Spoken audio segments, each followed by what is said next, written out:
رب العالمین والصلاة والسلام علی سید الانبیاء والمرسلین وعلی آلہ واصحابہ اجمعین اما بعد فبسم اللہ الرحمن الرحیم۔ سرکار دو عالم صلی اللہ علیہ وسلم سے پہلے حضرت موسیٰ اور عیسیٰ علیہ السلام بطور رسول دنیا میں مبعوث ہوئے اور بنی اسرائیل کی طرف یہ رسول بن کر آئے تھے، لیکن ان کو بنی اسرائیل جیسی احسان فراموش قوم سے سابقہ پڑا۔ تو یہود کی یہ عادت تھی کہ خود ہی مطالبات کرتے کہ ہمیں فلاں چیز ملے۔ اللہ تعالیٰ سے تورات انہوں نے فرمائش کر کے حاصل کی کہ ایک کتاب بھی ہونی چاہیے جس پر ہم عمل کر سکیں۔ اس طرح کے مختلف اوقات میں اللہ تبارک و تعالیٰ جب بھی ان کو تورات دیتا یا کوئی اور ان پر نعمت نازل فرماتا اور اس میں کوئی بھاری ذمہ داری بھی ان پر ڈالتا، جب اللہ کسی کو کوئی عہدہ دیتا ہے، کوئی نعمت دیتا ہے تو اس کے ساتھ ایک امتحان بھی وابستہ ہوتا ہے۔ من دولت اللہ کریم دیتا ہے اس کے ساتھ ایک امتحان وابستہ ہے، کیا زکوٰۃ دینا، صدقات دینا، خیرات دینا، پڑوسیوں کے حقوق پورے کرنا، غریبوں ضرورت مندوں حاجت مندوں کے کام آنا، یہ امتحان ہے۔ اس طرح کی مصیبت دیتا ہے تو اس کے ساتھ صبر کا تقاضا کرتا ہے۔ تو یہ بنی اسرائیل ایسے ہٹ دھرم قسم کے لوگ تھے، اور بے حیا کہنا چاہیے کہ حضرت موسیٰ علیہ السلام کی طرف سے جب ان کو کوئی ذمہ داری ڈالی جاتی اور بعض اوقات ان کے مطالبے پر ڈالی جاتی تو زبان حال سے بھی اس کو ماننے سے انکار کر دیتے اور زبان قال سے بھی بعض اوقات کہتے سمعنا و عصینا، ہم نے سنا اور ہم نہیں مان سکتے، یہ بات یہ نہیں ہو سکتا۔ تو یہ نافرمان قوم کی عادت تھی۔ چنانچہ میں نے نماز فجر کی دوسری رکعت میں اچانک سوچ کر وہ آیت ایک ڈھونڈی جس میں یہود کی خصلت کا ذکر کیا گیا تھا۔ میں نے کہا چلو پہلے میں ایک کروں گے، دو حصے کرنا چاہتا تھا، مگر وہ لا یکلف اللہ سے وہ چل پڑا تو پھر میرا جی چاہا کہ اب اس کو درمیان میں یہاں نہیں چھوڑنا مناسب۔ تو پھر میں نے دوسری رکعت میں ایک اور آیت ڈھونڈ کر مضمون میں جو کام دے تلاوت کر دی۔ اللہ کریم نے اس کا ذکر کیا وَمِنَ الَّذِينَ هَادُوا، اور یہ یہودیوں میں سے کچھ لوگ ایسے ہیں یحرفون الکلم عن مواضعہ، جو تورات کے کلمات کو ان کی جگہوں سے چینج کر دیتے ہیں، کیونکہ حافظ تورات کے نہیں ہوتے تھے لوگ، تو کوئی کلید چند نسخے بڑی مشکل سے تو ان کے اندر آگے پیچھے کر دینا یا کبھی مطلب بدل دینا، اپنی مرضی کا مفہوم پیش کر دینا۔ تو فرمایا ان کی یہ خصلت تھی کہ یحرفون الکلم عن مواضعہ، کلمات کو ان کے مواضع سے، ان کی جگہوں سے تبدیل کر دیتے تھے، تحریف کرتے تھے کتاب ربانی میں۔ وَيَقُولُونَ، اور کہتے ہیں جب ان کو کوئی حکم نازل ہو سمعنا وعصینا، ہم نے سنا، ہم سے یہ ماننا نہیں جا سکتا، ہم مانتے نہیں، یہ بات یہ نہیں ہو سکتی۔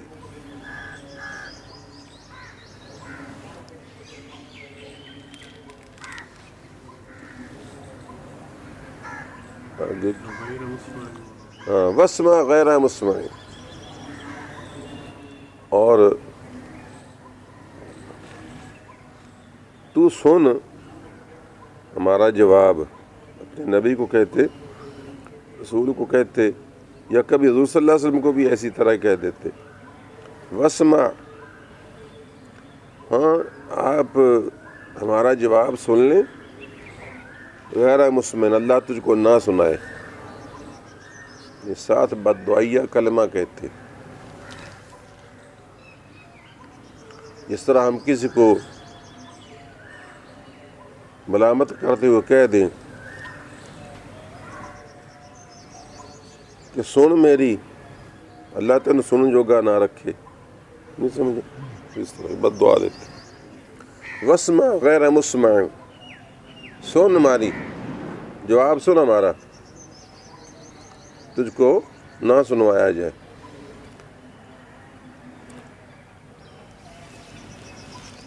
وراعنا لیم بألسنتہم، اور کبھی جواب میں کہتے ہیں راعنا، لیکن اس کو اپنی زبانوں کو نرم کر کے جھکا کے، یعنی راعینا،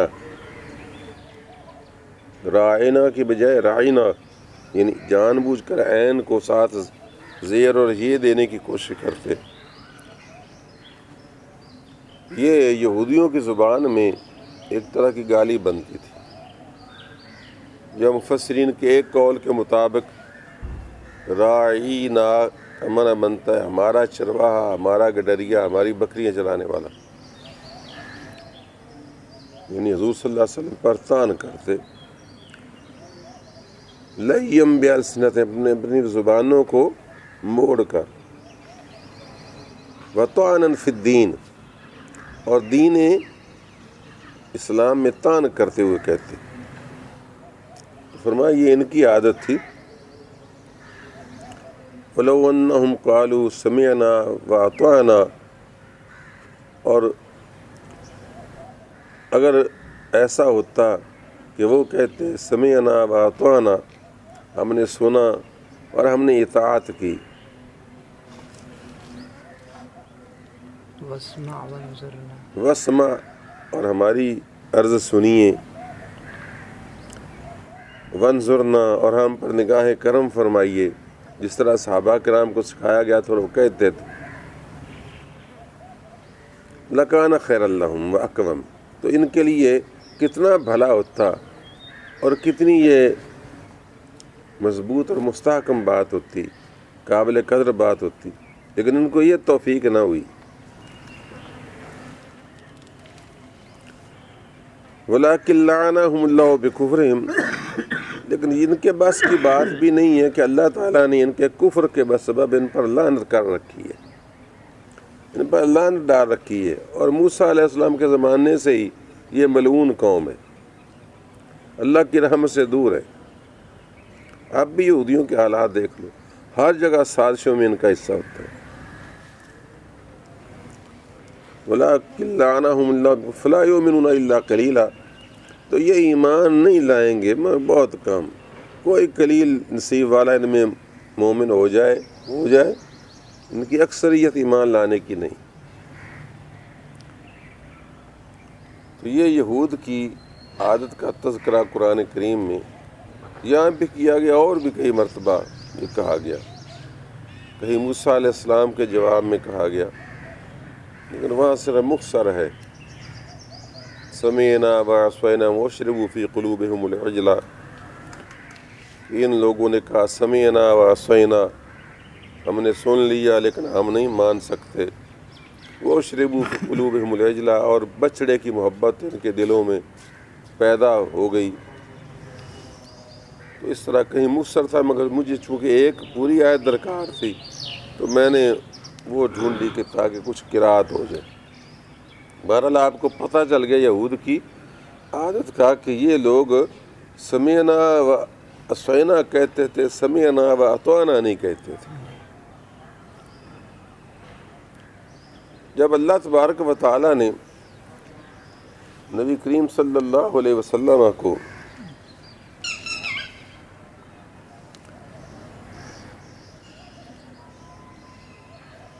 آپ پر یہ آیت نازل فرمائی جو میں نے آج رکوع تلاوت کی، للہ ما فی السماوات و ما فی الارض، اللہ کی ملکیت ہے جو آسمانوں میں ہے اور جو زمین میں. وَإِن تُبْدُوا مَا فِي أَنفُسِكُمْ، اور اگر تم ظاہر کرو جو تمہارے نفسوں کے اندر ہے، تمہاری دل کے اندر ہے، اور تخفوہ ہو یا اس کو چھپا کر رکھو، یحاسبکم بہ اللہ، اللہ تم سے اس کا حساب لے گا.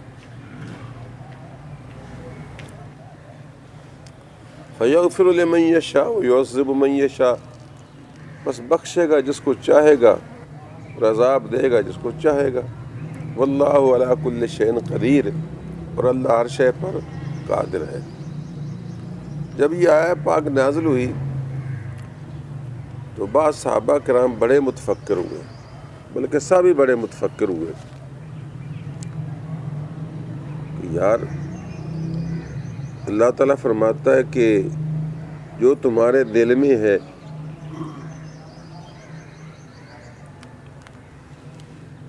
اگر تم اس کو ظاہر کرو تو ظاہر ہوتا ہے اس پر عمل کرنے سے.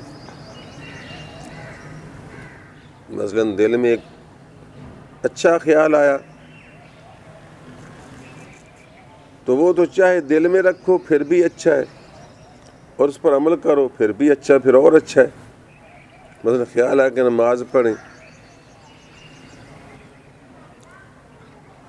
اور اس پر عمل کر دیا تو بہت ہی اچھا ہو گیا. اور اگر نہ بھی پڑھ سکے نفلی نماز، ارادہ کیا تہجد پڑھا کروں گا انشاءاللہ، تو وہ خیال بھی اچھا ہے، نہ ظاہر ہوا عمل نہ بھی کر پائے تو بھی اچھا ہے. بلکہ اس سلسلے میں آپ کو میں تو ایک مبارکباد دوں گا کہ بہانے سے یہ خیال آ گیا کہ اللہ رحم الراحمین، ہمارا پروردگار اتنا مہربان ہے، سبحان اللہ و بحمدہ سبحان اللہ العظیم، کہ اگر ہمارے دل میں نیکی کا خیال آئے تو اس پر بھی ثواب ہے، ایک نیکی اس پر بھی ہے. اگر اس نیکی پر عمل کر لیا جائے تو 10 گنا یا 700 گنا یا پتہ نہیں کتنا اس پر بغیر حساب ثواب اس پر بھی ہے. سمجھ آ گئی؟ نیکی کا خیال کیا اور عمل نہیں کیا اس پر بھی ثواب ہے. میں نے ارادہ کیا کہ میں فلانے بندے کو ہو سکا تو میں کچھ رقم دوں گا، دل میں خیال ہی آیا، بس دل میں خیال ہے، زبان سے وعدہ وعدہ نہیں کیا، دل میں خیال آیا، اس پر بھی نیکی لکھ دی گئی. اور اگر واقعی آپ نے اس کی مدد کی تو آپ نے 10 گنا ثواب پایا، بلکہ اگر اور اخلاص ہے تو 700 گنا ثواب پایا، اور اخلاص ہے تو بغیر حساب ثواب پایا. اخلاص مراد ایمان مضبوط ہے اور دل میں اللہ کی رضا مقصود ہے. اور اگر ایک برا خیال آیا تو اس پر تم نے عمل نہ کیا تو بھی نیکی ہے. نہیں سمجھائی؟ اس پر عمل نہ کیا تو بھی نیکی ہے، ایک نیکی لکھی جاتی. خیال آئے گناہ کا اور بندہ کرے نہ تو نہ کرنے کی بھی نیکی لکھی جاتی. اور اگر کرو گے بدقسمتی سے کر دیا تو پھر ایک گناہ کا ایک گناہ ہی، ایک گناہ کے 10 گناہ نہیں لکھے جاتے. کہیں سنا آپ نے؟ کتنی رحم الرحمین کی رحمت ہے، لیکن کس طرح حاصل ہوئی یہ سنیے.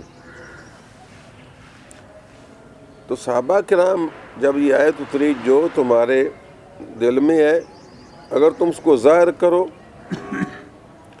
یا چھپا کر رکھو، دونوں حالت میں اللہ حساب لے گا. تو اس میں بظاہر یہ محسوس ہوتا تھا کہ اگر ہم نیکی کریں گے، نیک خیال کریں گے تو وہ تو ہوا ہی نیک، اور عمل کریں گے تو اور اچھا ہو گیا. لیکن اگر کوئی دل میں برا خیال آ گیا تو اس پر بھی حساب ہوگا. یہ ابتدائی سٹیج میں جب تو ڈر گئے کہ یار یہ تو ہم پکڑے جائیں گے، بڑی مار پڑے گی، یہ تو بڑے گناہ ہو جائیں گے ہمارے. کیونکہ صحابہ کرام بھی ہماری طرح ظاہر تو انسان ہی تھے، اگرچہ صاحب کمال تھے، حضور صلی اللہ علیہ وسلم کی صحابیت کا شرف حاصل تھا. ہمیں تو ایسی بات سوچتی کبھی نہیں کہ برا خیال کرنے سے بھی گناہ ہو سکتا ہے. یہ تو اللہ نے بعد میں کرم فرما دیا نا کہ اگر نہ کریں تو اس پر پکڑ نہیں کی جاتی اور خیال پر پکڑ نہیں کی جاتی. بہرحال وہ ڈر گئے کہ بعض اوقات بندے کے جی میں خیال آتا ہے کہ بھئی اس نے مجھے بہت تنگ کیا ہے، میں بھی اس سے بدلہ لوں گا. میرے پڑوسی نے یا فلانے شخص نے، محلے والے نے، فلانے نے یہ بات میرے ساتھ کی ہے نا، تو میں اس سے بدلہ لوں گا اگر میرا موقع لگا تو. لیکن بس خیال سا آیا نہ، موقع ملتا ہے اور موقع مل بھی گیا تو بندہ نہیں، وہ پرانی ہو جاتی بات، کئی مرتبہ ذہن سے اتر جاتی ہے، کئی مرتبہ بندہ ویسے ہی کرتا چھوڑو یار. تو اس صورت میں یہ محسوس ہوتا تھا کہ یہ خیال آیا نہیں، اس پر بھی پکڑوں. تو خیال تو بندے کو آتے ہی رہتے ہیں. میرا خیال ہے آپ نے کبھی دھیان ہی نہیں کیا، ہمارے اندر سے سینکڑوں مرتبہ نامناسب خیالات آتے ہیں اور سرسری سی ہوا کے جھولے کی طرح گزر جاتے ہیں. کوئی عورت سامنے سے گزری، بڑی خوبصورت ہے، اچھا چلو کوئی مال دیکھا، یہ ہاتھ آ جائے تو بڑا مزہ آ جائے. ہاں جی، کوئی بندہ مخالف گزرا، بڑے چکر باز آدمی ہے. ہاں جی، دل میں خیال گزرا، کسی کو کہا بھی نہیں، ہم تو کہہ بھی دیتے ہیں اور پھر بھی سمجھے شاید کو گرا لگا، کہنا تو عمل ہو گیا نا ایک طرح سے، تو گلا غیبت بن گیا. یعنی خیال برا دل میں گزر جاتا ہے اور کسی کو پتہ ہی نہیں ہوتا، کانوں کا نہ خبر، ہمارا رب جانے اور ہم جانے. مجھے کیا پتا آپ کے دل میں کیا کیا میرے بارے میں گزرتی ہے، اور مجھے آپ کو کیا پتا میرے دل میں آپ کے بارے میں کیا کیا گزرتی ہے. کبھی کبھار ہی کوئی اظہار ہوتا ہے اور وہ بڑی ہم احتیاط کے ساتھ کرتے ہیں منہ پر. تو صحابہ کرام کو فکر لاحق ہوئی اور حضور صلی اللہ علیہ وسلم کی خدمت میں حاضر ہوئے اور عرض کیا، یا رسول اللہ صلی اللہ علیہ وسلم یہ تو بڑا مشکل کام ہو گیا کہ وَإِن تُخْفُوا مَا فِي أَنفُسِكُمْ، اور اگر تم چھپا کر بھی رکھو اپنے دل میں کوئی خیال اور وہ نامناسب ہو تو يُحَاسِبُكُم بِهِ اللَّهُ، اللہ حساب لے گا اس کا. یا رسول اللہ یہ تو بڑا مشکل ہے. اور انہوں نے ویسے کہہ دیا جس طرح بندہ مجبوری میں کہہ دیتا کہ یا رسول اللہ اس طرح تو نہیں ہو سکتا، اس پر تو عمل کرنا بڑا مشکل ہے. رسول خدا صلی اللہ علیہ وسلم چونکہ کمال عبدیت اور کمال اطاعت پر فائز تھے، آپ تو وہ تھے ہی نہیں جو یہ سوچیں کہ میرے رب نے جو کہا اس کے بارے میں یہ سوچا بھی جا سکتا ہے کہ یہ ہو سکتا ہے اور یہ نہیں ہو سکتا. ان کی شان تو وہ ہے جو ایاز کو بھی نصیب نہیں. جس ایاز نے کیا کیا تھا، بادشاہ کے کہنے پر سومنات کی جنگ میں ایک بڑا قیمتی موتی ہاتھ آیا. پوچھا ایک درباری سے کیا قیمت ہوگی، اس نے کہا حضور یہ تو کوہ نور ہے، ہیرا ہے، پتہ نہیں کتنی بادشاہتوں کی قیمت کا ہوگا، تو میں توڑ دو. کہا جی آپ ہنسی کر رہے ہیں، یہ بھلا توڑنے کی چیز ہے. پھر دوسرے کو، تیسرے کو، سب نے اس کی تعریف کی، کتنی قیمت کا ہوگا، کوئی کتنا کہتا، کتنا کہتا، توڑ دو. کہنے واہ جی واپس حضور آپ کمال کرتے ہیں، ہم اتنے بیوقوف ہیں کہ اس کو توڑ دیں. اور ایاز کو کہا تو اس نے تھا مارا فرش پر، توڑ دیا، چورا چورا ہو گیا. محمود نے کہا ایاز یہ تو نے کیا کیا، انہوں نے تو نہیں توڑا، قیمتی سے تم نے توڑ دیا. تو حضرت ایاز عرض کرنے کہ حضور توڑا تو ہر ایک نے کچھ نہ کچھ ہے، انہوں نے آپ کا حکم توڑا ہے، میں نے ہیرا توڑا ہے. ان کے نزدیک ہیرا قیمتی تھا، میرے نزدیک آپ کا حکم قیمتی تھا. تو یہ ایازی جو ایاز کے نصیب میں تھی. اللہ کے انبیاء کو تو اللہ کی فرما برداری سے ہزارہ گنا زیادہ حاصل ہوتی ہے. رسول اللہ صلی اللہ علیہ وسلم کو صحابہ کا یہ خیال جو تھا نامناسب لگا کہ اللہ تعالیٰ فرمائے اور یہ آگے سے کہیں جی یہ تو نہیں ہو سکتا. تھوڑی سی مشابہت وہ محسوس ہوئی کہ حالانکہ ان کا انداز کہنے کا اور تھا، انکار کا انداز نہیں تھا، بلکہ اس دقت کا انداز تھا جس سے وہ چاہتے تھے کہ رسول اللہ صلی اللہ علیہ وسلم شاید کوئی ہماری رعایت کروا دیں. حضور صلی اللہ علیہ وسلم نے فرمایا کیا تم بنی اسرائیل کی طرح بننا چاہتے ہو جن کو جب اللہ حکم دیتا تھا تو وہ کہا کرتے تھے سمعنا وعصینا، ہم نے سنا اور لیکن ہم نہیں مان سکتے. تمہیں یہ کیوں نہیں سوجا کہ تم کو سمعنا واطعنا غفرانک ربنا والیک المصیر، کہ ہم نے سنا اور ہم نے اطاعت کی، اللہ تیری مغفرت چاہیے، مہربانی فرما. یوں کہنا چاہیے تھا. ساتھ غفرانہ کا کہتے کہ اللہ تعالیٰ مہربانی کو فرما دے، ہم پر رعایت فرما دے، لیکن ہم نے سنا اور ہم نے ماننا، نہ والی بات نہیں. تو رسول اللہ صلی اللہ علیہ وسلم نے یہ ادب ان کو سکھایا بارگاہ رب العزت کا. جب یہ ادب سکھایا گیا تو صحابہ کرام نے دن رات ورد شروع کر دیا، سمعنا واطعنا غفرانک ربنا والیک المصیر، سمعنا واطعنا غفرانک ربنا والیک المصیر، سمعنا واطعنا غفرانک ربنا والیک المصیر. کبھی کبھی میں دعا تو چھوٹی سی مانگتا ہوں لیکن اس میں کبھی کبھی یہ ٹکڑا بھی شاید شامل ہو جاتا ہے. جب صحابہ کرام نے اس کی کثرت کی نہ دن رات، تو اللہ تبارک و تعالیٰ نے ان پر یہ آیات جو ہیں اتاری، اور یہ آیات خاص طور پر حضور صلی اللہ علیہ وسلم کو اللہ تعالیٰ نے عرش پر عطا فرمائی. باقی سارا قرآن زمین پر اترا، یا آمن الرسول سے آخر تک یہ 2 آیات عرش پر حضور صلی اللہ علیہ وسلم کو معراج کی شب عطا ہوئی.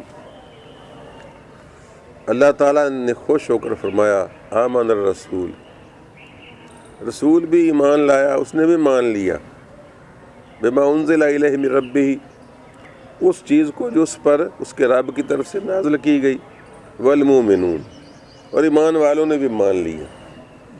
کل آمن باللہ، سب کے سب ایمان لائے اللہ پر، وملائکتہ، اور اس کے فرشتوں پر، وہ کتبہ و رسلہ، اور اس کی کتابوں پر اور اس کے رسولوں پر.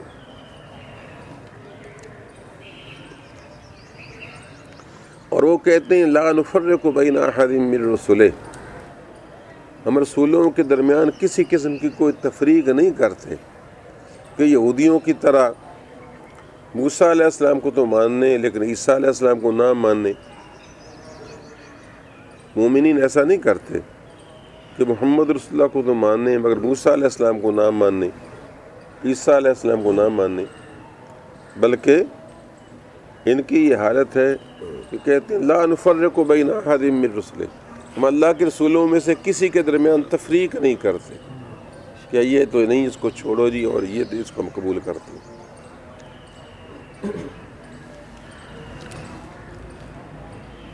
وقالو، اور کہنے لگے سمعنا واطعنا، ہم نے سنا اور اے اللہ ہم نے دل و جان سے اطاعت کی، تیرے حکم کو قبول کیا سر آنکھوں پر، جو تو ارشاد فرمائے. ہم تیرے عاجز بندے ہیں، غفرانک، تیری مغفرت درکار ہے، تیری بخشش درکار ہے، اپنی رحمت اور بخشش میں ہمیں لے لے. وَإِلَيْكَ وَإِلَيْهِ الْمَصِيرُ، اور اسی کی طرف لوٹ کر جانا ہے. تو چلو اگر یہ اس طرح ہمیں کہتے ہیں نا تو ہم بھی ان کو خوشخبری دیتے ہیں کہ لا یکلف نفسا الا وسعها، اللہ کسی بندے کو ایسی ذمہ داری نہیں ڈالے گا جو اس کی وسعت سے باہر ہو. ہم نے رعایت کر دی کہ جو خیال آٹومیٹک بے اختیاری سے اچانک بندے کے دماغ سے گزر جائے اور اس پر وہ عمل نہ کرے، بس خیال آئے گزر جائے، اس پر عمل نہ کرے، تو ہم اس پر اس کو کوئی گرفت نہیں کریں گے، بلکہ اگر نہ کرے گا تو اس کو ثواب عطا فرما دیں گے۔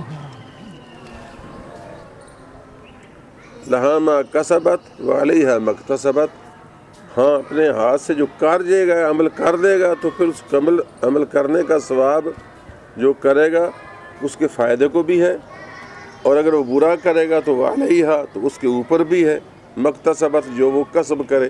یعنی اگر عمل کر گیا، وہ کام کر دکھائے گا تو اچھا ہوگا تو فائدہ بھی جائے گا، ثواب ملے گا، برا ہوگا تو اس کا عذاب ہوگا، لیکن صرف خیال پر ہم گرفت نہیں فرمائیں گے۔